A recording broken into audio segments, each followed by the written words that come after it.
என் நெஞ்சோடு கலந்த என் இறைவா, என் நினைவெல்லாம் நீர்தானே. என் நெஞ்சோடு கலந்த என் இறைவா, என் நினைவெல்லாம் நீர்தானே. வறண்ட நீளமாய் வாழ்ந்து இருந்தேன், பாலைவனமாய் காய்ந்து கிடந்தேன். வரம் ஒன்று தருவாய் இறைவா, என்னை வளமிக்க நீளமாய் தருவாய். வரம் ஒன்று தருவாய் இறைவா, என்னை வளமிக்க நீளமாய் தருவாய்.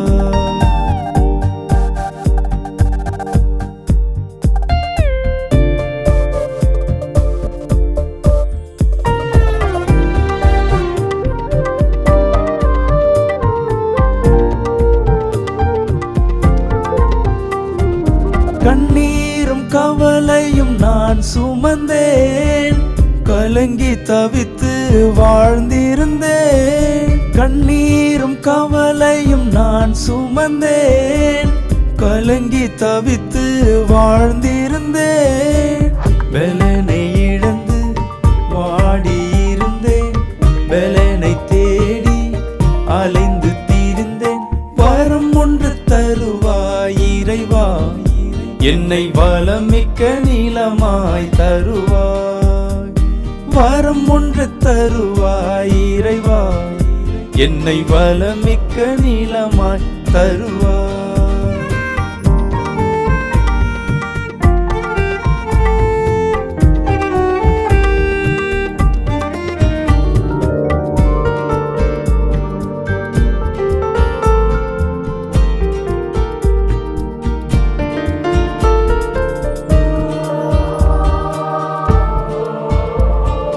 வியாதி வருத்தம் நிறைந்திருந்தேன், சுகத்தை இழந்து வாழ்ந்திருந்தேன். வியாதி வருத்தம் நிறைந்திருந்தேன், சுகத்தை இழந்து வாழ்ந்திருந்தேன்.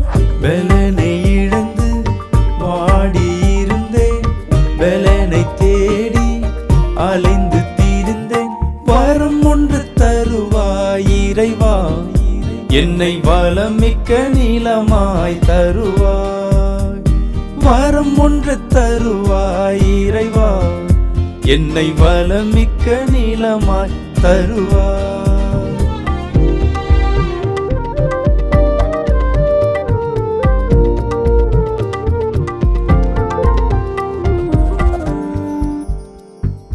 தோல்வியும் நஷ்டமும் சூழ்ந்திருந்து, உறவு என்னை வெறுத்திருந்து. தோல்வியும் நஷ்டமும் சூழ்ந்திருந்து, உறவு என்னை வெறுத்திருந்து. பலனை இழந்து வாடியிருந்தேன், பலனை தேடி அலைந்து திரிந்தேன். வரம் ஒன்று தருவாய் இறைவா, என்னை வளமிக்க நீளமாய் தருவாய். வரம் ஒன்று தருவாய் இறைவா, என்னை வளமிக்க நீளமாய் தருவாய். என் நெஞ்சோடு கலந்த என் இறைவா, என் நினைவெல்லாம் நீர்தானே. என் நெஞ்சோடு கலந்த என் இறைவா, என் நினைவெல்லாம் நீர்தானே. ரட்சகரும் மீட்பரும் ஆகிய உலகத்தின் சிருஷ்டிகராகிய இயேசு கிறிஸ்துவின் இனிய நாமத்தில் உங்கள் யாவருக்கும் நித்தியம் சேனல் வழியாக உங்களுக்கு என் வாழ்த்துக்களை தெரிவித்துக் கொள்கிறேன். இந்த புதிய ஆண்டிலே தேவன் உங்களை மீண்டுமாக சந்திப்பதற்கான நல்ல ஒரு வாய்ப்பினை கொடுத்திருக்கிறார். கடந்த ஆண்டில் இருந்தவர்கள் இந்த ஆண்டிலே இல்லை. ஆனால் நம்மையோ கர்த்தர் அவர் இரக்கத்தினால் அவருடைய கிருபையினால் முடிசூட்டி நமக்கு இந்த வருஷத்தை ஒரு கிருபையாய் கொடுத்திருக்கிறார். ஆகவே அவருக்கு நம்ம நன்றி சொல்ல கடமைப்பட்டிருக்கிறோம். இந்த நாளிலும் ஒரு செய்தியை ஆயத்தம் பண்ணியிருக்கிறோம். இந்த செய்தி ஒரு நகரம், எ சிட்டி என்று சொல்லப்பட்டுகிறது. சிட்டி என்றால் ஒரு பெரிய நகரம். அநேக சிட்டிஸ் இருக்குது. கோஸ்டல் சிட்டிஸ், கடற்கரை ஓரம் இருக்கிற நகரத்துக்கு கோஸ்டல் சிட்டிஸ்ன்னு சொல்லுவார்கள். சென்னையில் இருக்கிறதான சென்னை சிட்டி சொல்வார்கள். இப்படியாக பல விதமான நகரங்கள் இருக்கிறது. வேதத்தில் ஒரு வார்த்தை சொல்லிக்கிறது. எபிரேயர் 11ஆம் அதிகாரம் 16ஆம் வசனம். அதையல்ல அப்படின்னா எதையல்ல அப்படின்னு நீங்கள் கேட்கணும். அதையல்ல, அதிலும் மேன்மையான பரம தேசத்தையே விரும்பினார்கள். நம்ம பாருங்க, இந்த உலகத்தையே விரும்புவோம், இந்த உலகத்தில் உள்ளவைகளையே நாடுவோம். உலக மக்களோடு தான் நம்முடைய சவகாசங்கள், பேச்சுவார்த்தைகள்.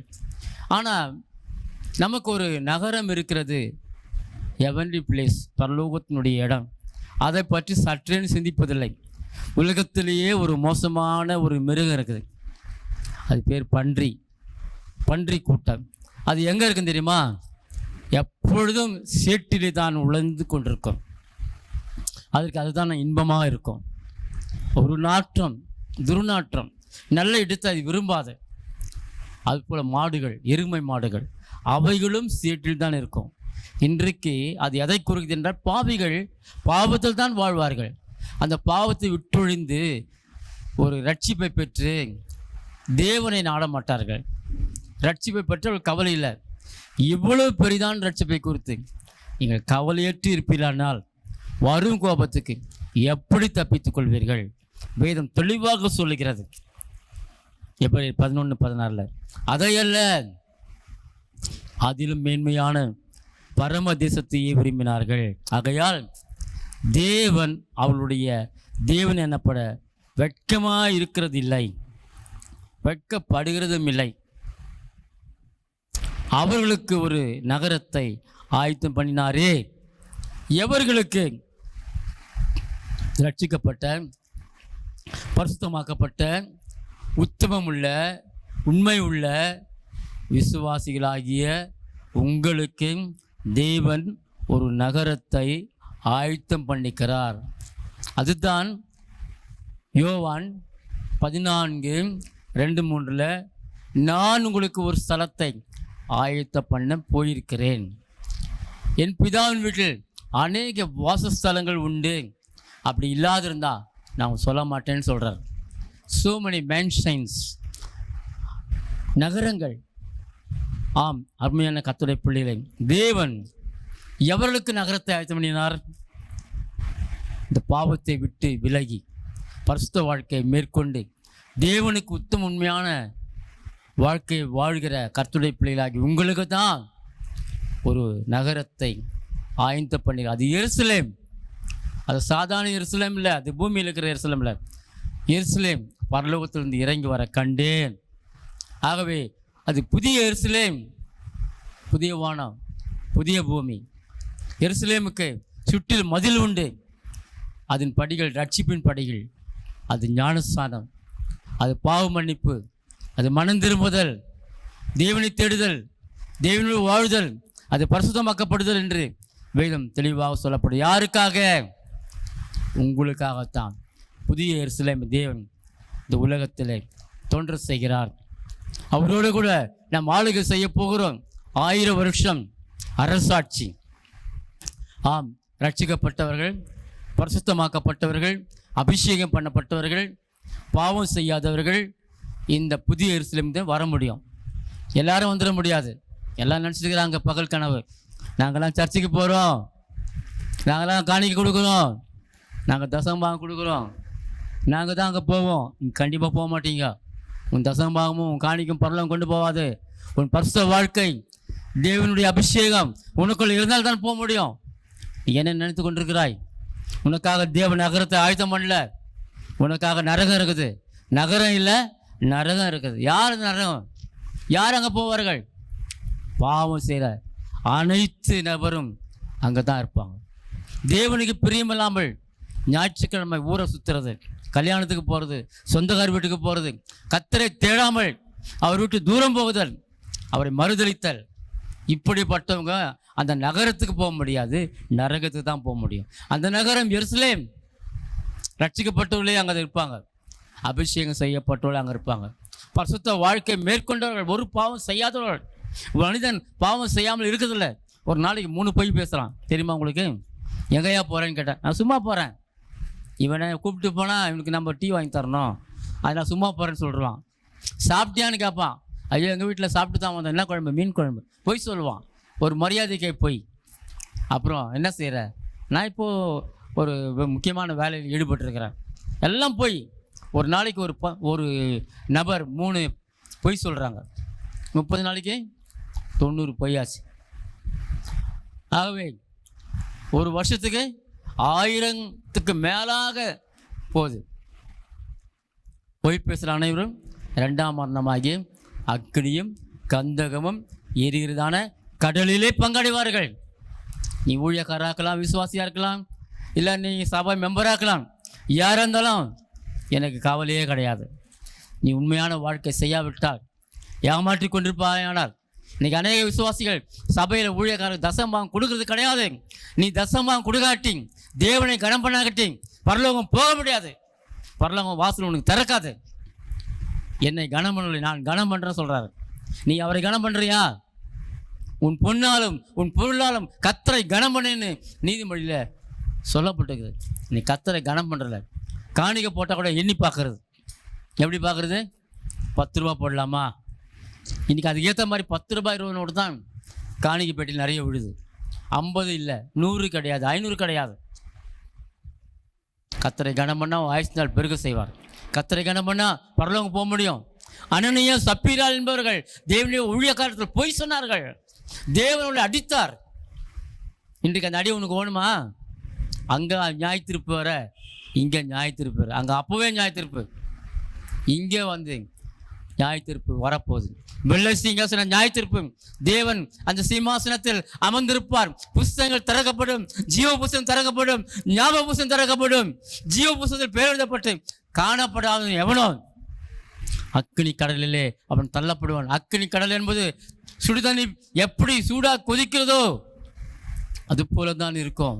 அங்கே வெந்து உருகி போக மாட்டாங்க, ஜீவன் இருக்கும்.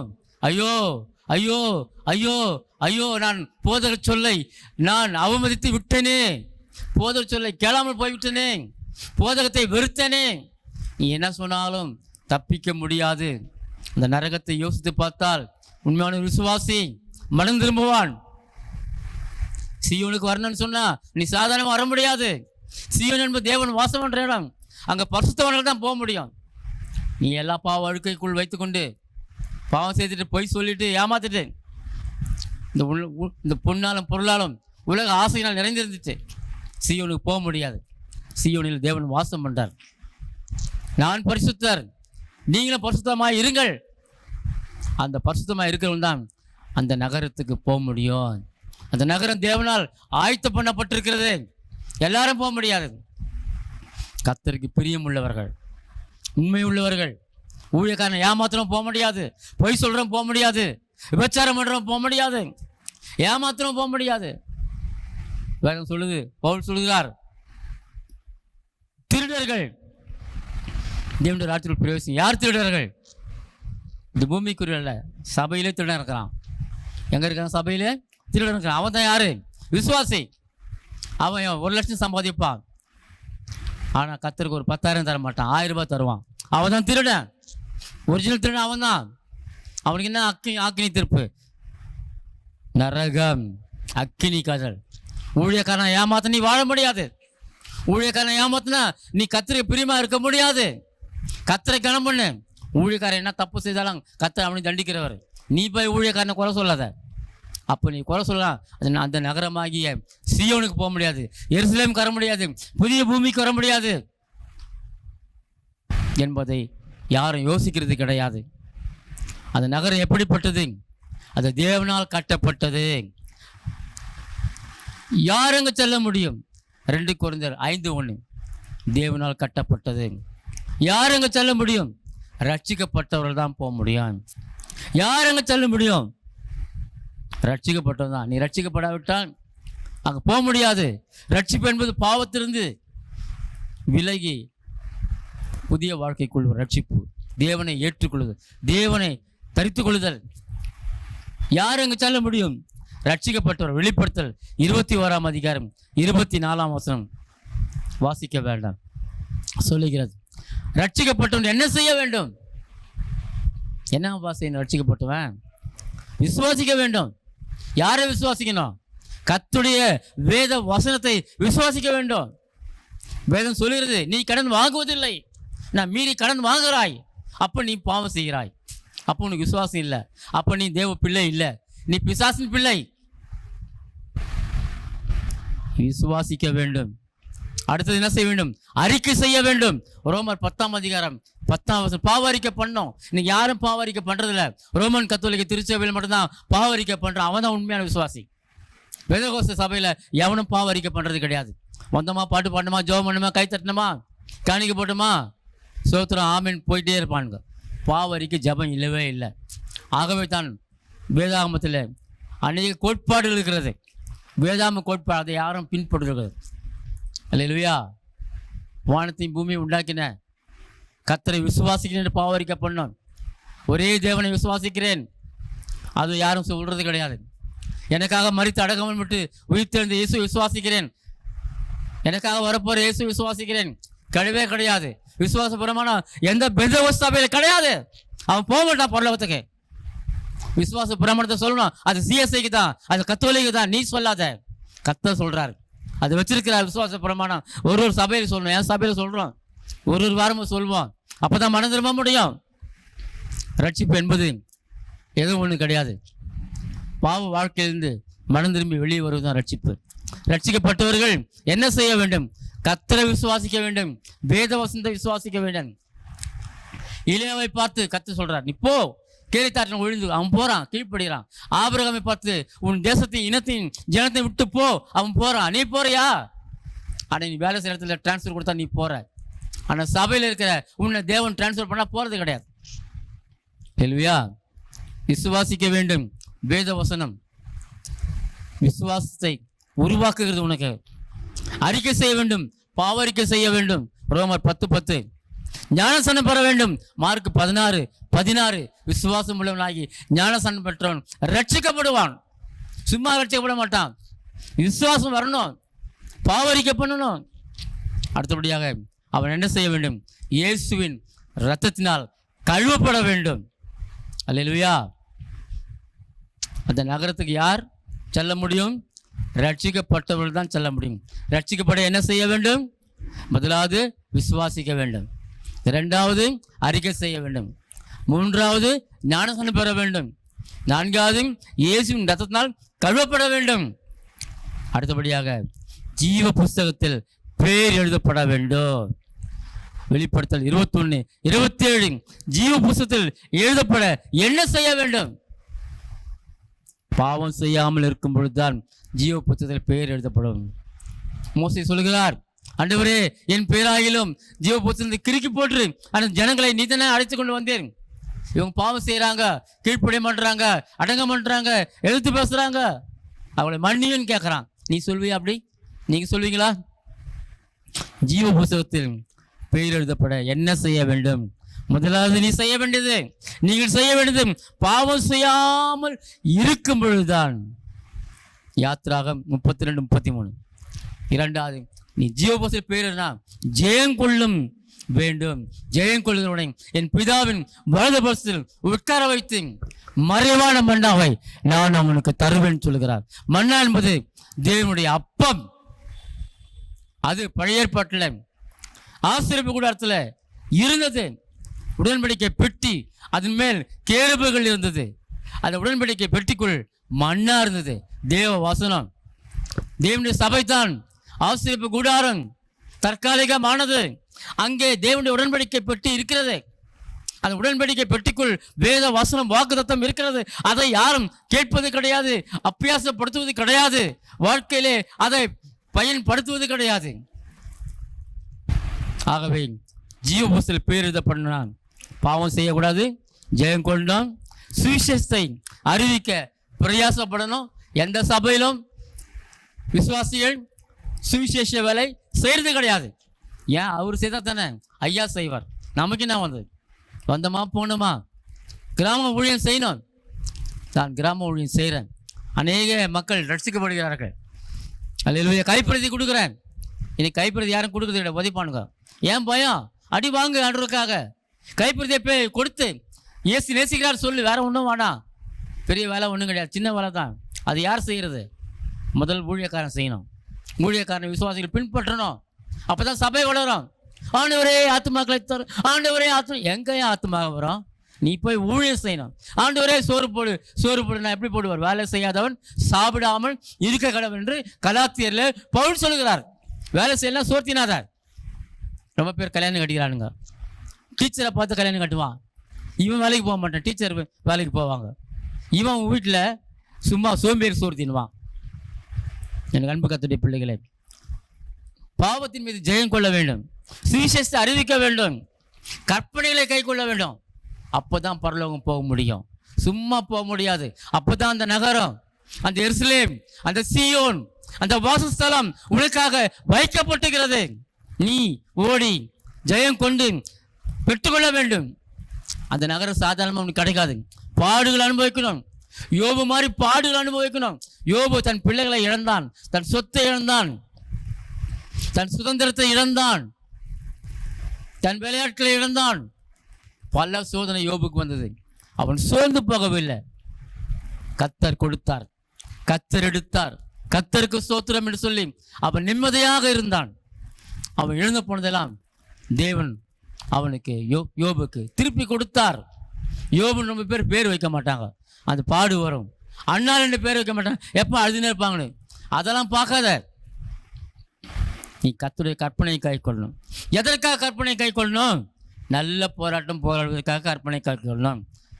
156:12-13 நல்ல போராட்டத்தை போராடினேன், ஓட்டத்தை முடித்தேன், விசுவாசத்தை காத்துக்கொண்டேன், இது முதல் எனக்கு நீதியின் கிரீடம் வைக்கப்பட்டுகிறது என்று சொல்ற பவுல்.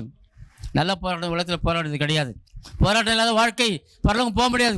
அவரோட பாடுகள் சகித்தால் அவரோட ஆளுகை செய்வாய். இன்னைக்கு ரொம்ப பேர் பாடுகள் சகிக்கிறது கிடையாது. பாடுக வேணாம், சந்தோஷமாக்கணும், ஜாலியாக இருக்கணும். பாடு சகி. வியாதி வந்தா அது பாடு, உனக்கு பரலோகம் இருக்குது. உபத்திரம் வந்தா பரலோகம் இருக்குது. அநேக உபத்திரம் வழியாக நாம் தேவனுடைய ராஜ்யத்தில் பிரவேசிக்க வேண்டும் என்று சீஷர்கள் தங்கள் மனதை திடப்படுத்திக் கொண்டார்கள். பாடு இல்லாத வாழ்க்கை பரலோக வாழ்க்கை கிடையாது, இந்த உலக வாழ்க்கை தான். சுகபோகமாக வாழ்கிறவள் உயிரோடு செத்தவள். உன் வாழ்க்கை சுகபோகமாக இருக்குதா? பாடு இல்லையா? கஷ்டம் இல்லையா? வியாதி இல்லையா? துன்பம் இல்லையா? ஓ, நீ இந்த உலகத்துக்கு தான் சொந்தம். நீ நகரத்துக்கு போக முடியாது, நீ நரகத்துக்கு தான் போக முடியும். என் அன்பு கர்த்தருடைய பிள்ளைகளே, எது கற்பனை? நல்ல போராட்டம் போடுவதுதான் கற்பனை. அன்பாக இருப்பது கற்பனை. இயேசு இந்த உலகத்தில் தன் சீஷர்களோடு அன்பாக இருந்தார், எதிராளியோடு அன்பாக இருந்தார். தன்னை கொல்ல வந்த யூதாசை சிநேகிதனே என்று சொன்னார். பரிசுத்தமாக இருப்பது சங்கீதம் 19:8 அதான் கற்பனை. உண்மையாக இருப்பது சங்கீதம் 119:151 அவர் விசுவாசிக்க வேண்டும். எப்படி விசுவாசிக்க வேண்டும்? பரலோகம் போனால், அந்த நகரத்துக்கு போனால் அவர் விசுவாசிக்கணும். அவர் உண்டென்றும் அவர் இருக்கிறார் என்றும் விசுவாசிக்க வேண்டும். எபிரேயர் 11:6 பலன் அருள்வார் என்று விசுவாசிக்க வேண்டும். சந்தேகப்படாமல் விசுவாசிக்க வேண்டும். தோமா சந்தேகப்பட்டான். உன் கையில் என் விரலை போட்டு பார்க்கணும்.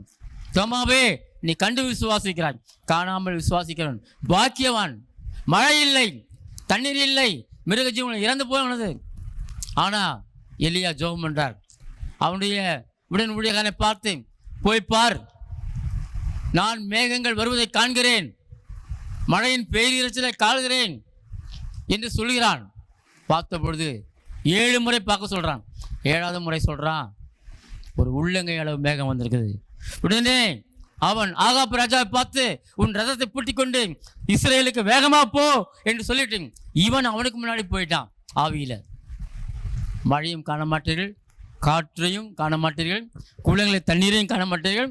ஆனால் கர்த்தர் நீரூற்றை வரச் செய்வார். உங்கள் குளங்கள் நிரம்பி இருக்கும், தண்ணீர் நிறைந்திருக்கும், தண்ணீர் தடாகங்கள் இருக்கும். என் அன்பு கர்த்தருடைய பிள்ளைகளின் செய்தியை முடிக்க போகிறேன். பரலோகம் போகணும்னா அல்லது அந்த நகரத்துக்கு போகணும்னா என்னென்ன செய்ய வேண்டும்? அந்த நகரம் எப்படிப்பட்டது? அது யாரால் அங்கே செல்ல முடியும்? ரட்சிக்கப்பட்டவர். நான் முடிக்க போகிறேன். அடுத்தபடியாக அவர் விசுவாசிக்க வேண்டும். எப்படி விசுவாசிக்க வேண்டும்? அவர் உண்டு என்று விசுவாசிக்க வேண்டும். அவர் பலன் தருவார் என்று விசுவாசிக்க வேண்டும். நீங்கள் எதோ ஒன்று கடவுளுக்காக கொடுத்துருக்கிறீங்க, பலன் எதிர்பார்க்காமல் கொடுத்துருந்தால் பலனை பெற்றுக்கொள்வீர்கள்.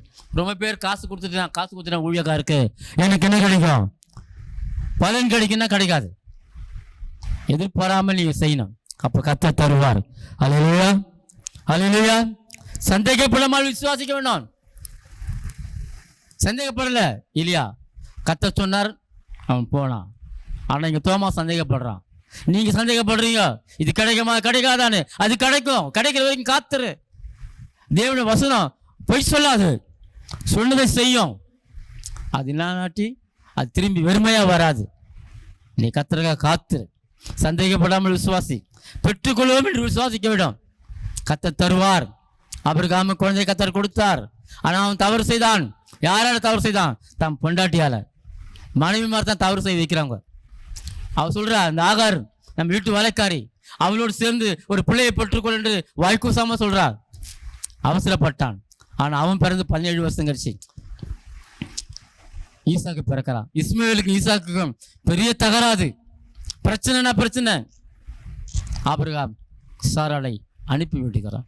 இஸ்மாவேலை அவனுடைய அம்மாவையும் அனுப்பிவிடுகிறான். சாராளோ இப்போ சமாதானமாக இருக்கிறார். ஆகார் அந்நிய தேசத்து பெண், அடிமை பெண். அவளால் தான் பிரச்சனை. இன்னைக்கு ஊழியங்களிலே, குடும்பங்களிலே, சபைகளிலே அடிமை பெண் பிசாசானவன் இன்றைக்கு ஆதிக்கம் செய்து கொண்டிருக்கிறான். காரணம் யாரு? ஊழியக்காரன் தான்.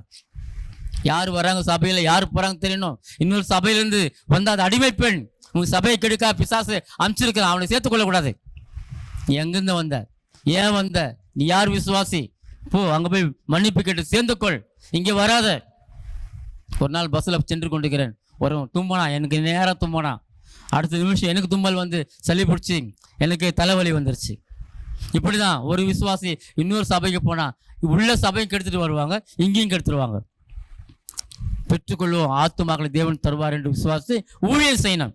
இன்றைக்கி நிறைய ஊழியக்காரர் ஊழியம் செய்கிறது கிடையாது. நல்லா சாப்பிட்டு இலையா மாதிரி சாப்பிட்டு கொழுத்து போய் கிடக்குறாங்க. ஏன்னா நல்ல தசமாங்க காணிக்கை கிடைக்குது, எங்கேயும் போகிறது கிடையாது.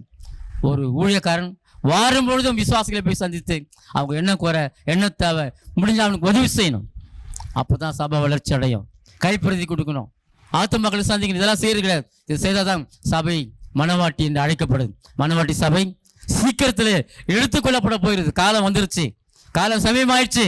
இனி காலம் செல்லாது. ஆவியானவன் சபைக்கு சொல்வதை காதுள்ளவன் கேட்க கடவன். உன் காது இருக்குதா? 2 காது இருக்குது, 2 கண் இருக்குது, 2 கை இருக்குது, 2 காது, எல்லாம் 2 கொடுத்துக்கிறேன். எதுக்காக? கர்த்தருக்காக வேலை செய்யணும், கர்த்தர் வார்த்தையை படிக்கணும். கர்த்தர் இயேசு வரப்போகிறார், நகரத்துக்கு போகணும்னு சொன்னான். நீ பரிசுத்த வாழ்க்கை மேற்கொண்டு போக முடியும். ஜெபம் செய்வோம். ஆண்டவரே உமது நாமத்தினாலே இந்த பரலோக செல்ல, அந்த நகரத்துக்கு செல்ல யாருக்கு தகுதி, என்ன செய்ய வேண்டும் என்று சொன்னேன். நீ தாமே மக்களை திருத்தும், மாற்றும், மனந்திரும்ப செய்யும், ஆசீர்வதியும். இயேசுவின் நாமத்தில் வேண்டுகிறேன் நல்ல பிதாவே, ஆமேன். பிரியமானவர்களே, திரையில் காண்கிறதான தொலைபேசி எண்ணோடு தொடர்பு கொள்ளுங்கள். நான் உங்களுக்காக ஜெபிப்பேன். கடந்த வருஷத்தில் அநேக மக்கள், ஏறக்குறைய ஒரு 50-100 பேருக்கு மேலே நன்மை பெற்று கொண்டிருக்கிறார்கள். நித்தியன் டிவி சேனலில் உங்களுக்கு உதவி செய்ய விருப்பம் இருந்தால் சிறு சிறு காணிக்கைகளை கொடுத்து இந்த ஊழியத்தை தாங்கும்படியாக அன்போடு பணியோடு கேட்டுக்கொள். நான் கடந்த ஆண்டில் நித்தியன் டிவி சேனலுக்கு ஒரு அமௌண்ட் கொடுத்த கர்த்தர் உலக நாடெலாம் கொண்டு போனார். இப்பவும் கொடுக்க போகிறேன், இன்னும் கிடைக்கல. நீங்களும் கொடுங்க, கர்த்தருடைய ராஜ்யத்தை கட்டுங்கள். ஆமேன், ஆமேன்.